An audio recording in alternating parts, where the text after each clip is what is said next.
Hey everyone, Kerry Waldy here, second career jet pilot, talking about the hiring process and getting hired. So I'll do a series of videos on this. I'm currently in a hotel that's doing renovations, so if you hear extraneous noise, that's where it's coming from. First, let's talk about that vaunted interview process. How do you get the interview? Well, it starts way before then. So first, you need to understand you're already being interviewed. The aviation community is a smaller community, and everybody in that community talks about everybody else. And so when you walked into that flight school and you started your flight training, whether it's private, commercial, or instrument, people were already curating an opinion about you. They were wondering, are you a hard worker? Are you an extra mile person? Are you safe? Are you fun to be with? They're asking those questions already, and they're formulating those opinions. So wherever you go in the aviation community, you're already interviewing. So be nice to the line people, be nice to the administrators, because they're working hard too, and they deserve respect. And you'll get that reputation as someone that honors others above themselves. And we need that in the pilot community. Also, are you going to be one of those top gunners, hot young, hot shots that is just too cool for school?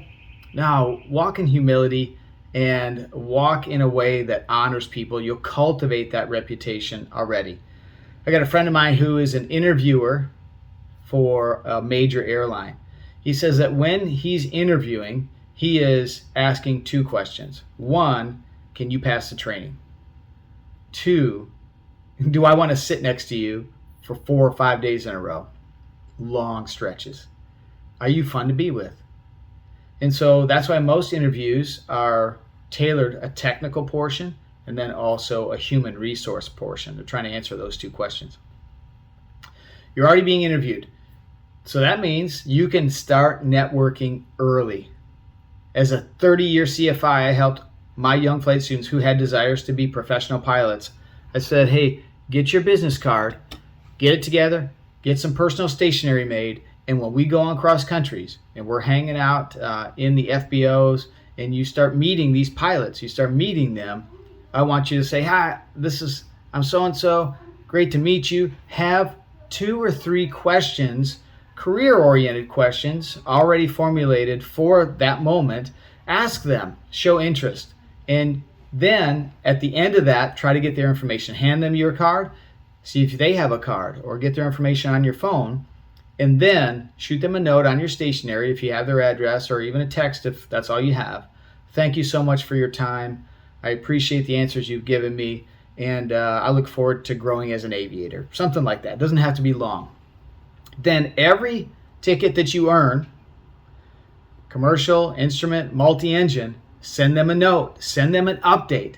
And over the course of a couple of years, you should have a list of people that you've been in contact for a couple of years, keeping them updated on your journey. Then that first officer or co-pilot that you met 2 years ago is now captain and is now maybe a hiring manager, or the captain's now the chief pilot of that organization. And when your resume comes across their desk, you can send them a note. This worked for me for the company that I'm currently working for, was my number one choice. It was a 2-year process of relationship building, not starting with anyone at the top of the company, but starting with people that I met that were they weren't even pilots. They were just people that were curating an exhibit for the company.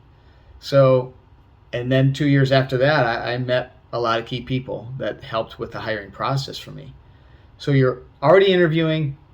You need to keep, as my friend says, Kyle, he says, keep your knuckles bloody. Keep banging on doors and letting people know you're available for any kind of work. Another captain I had recently, he got a lot of hours and earned a decent living spraying aerial chemicals for mosquitoes and crops and things like that. But he didn't hire on as a pilot. He hired on as someone that is helping with the chemicals. And he earned his stripes, and they learned about him, and then he moved through the ranks, and eventually he flew for them for a number of years all around the South and Southeast.